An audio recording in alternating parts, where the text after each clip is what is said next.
अस्सलाम वालेकुम दोस्तों, मैं उम्मीद करती हूँ आप लोग दुनिया के किसी भी खित्ते में इस चैनल को देख रहे हों, इंशाल्लाह खैरियत से होंगे।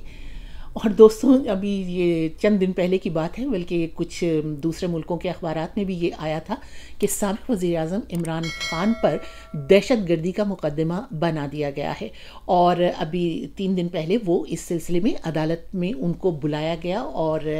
ज़ाहिर है कि वो अदालत में पेश भी हुए। और ये इस मुकदमे की वजह वही है कि वो जो उन्होंने एक जलसे में एक अदालत की खातून जज को धमकी दी थी और उनके बारे में कुछ जो थे नामुनासिब अल्फाज इस्तेमाल किए थे जो उन्हें नहीं करने चाहिए थे, उसी पर उनके खिलाफ तौहीन अदालत का मुकदमा भी चल रहा है और उसी को बुनियाद बनाकर उनके खिलाफ दहशत गर्दी का मुकदमा बना दिया गया।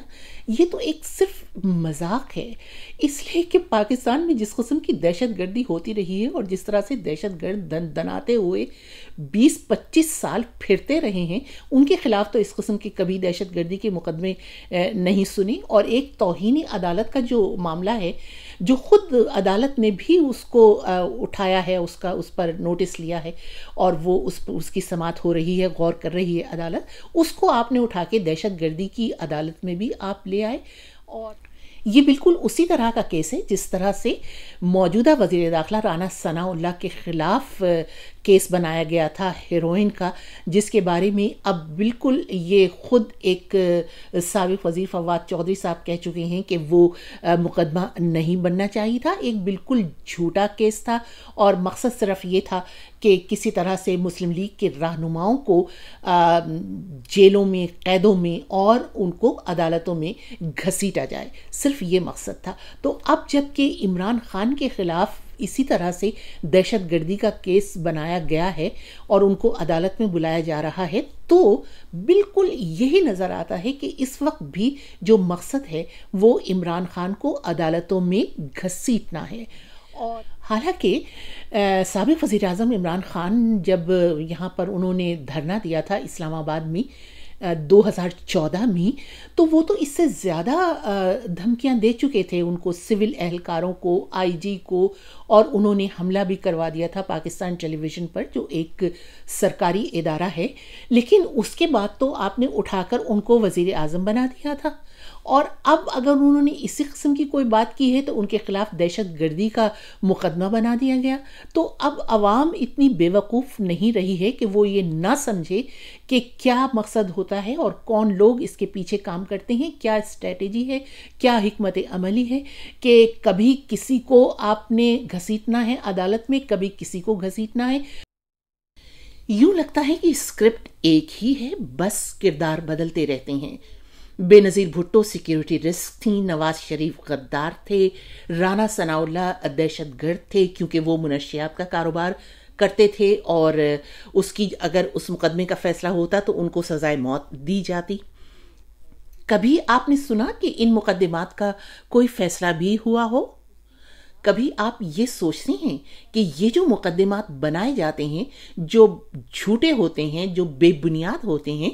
इन पर सिक्योरिटी इदारों और अदालतों का कितना वक्त और पैसा बर्बाद होता है? अच्छा, अब इसमें तो कोई शक नहीं है कि पूरा मुल्क करप्शन में डूबा हुआ है, लेकिन मुझे कहना यह है ख़ास तौर से इमरान खान से कि आपको ये फैसला करना है कि आपको उन्हीं के कंधों पर चढ़कर आना है जिन्होंने आपको फिर कंधों से गिरा दिया और इतनी तजलील की कि अब आप शहरों शहरों में घूम रहे हैं,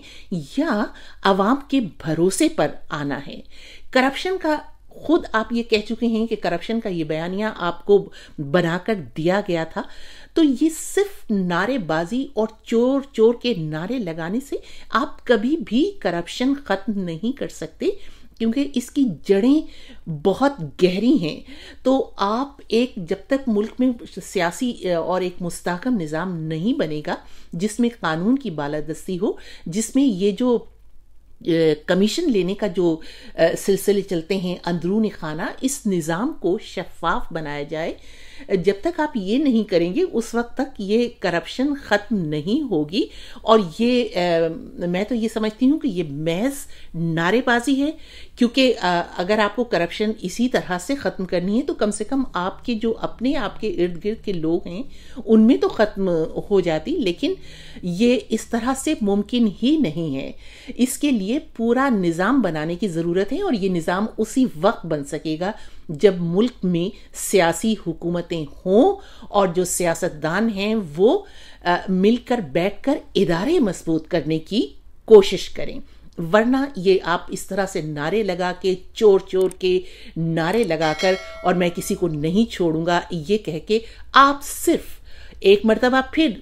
شاید اقتدار میں تو آ جائیں گے، لیکن نہ ملک سے کرپشن ختم ہوگی اور نہ ملک میں مستحکم سیاسی نظام آ سکے گا. آپ لوگوں کی کیا رائے ہے ضرور لکھیے گا. اجازت دیجیے، خدا حافظ.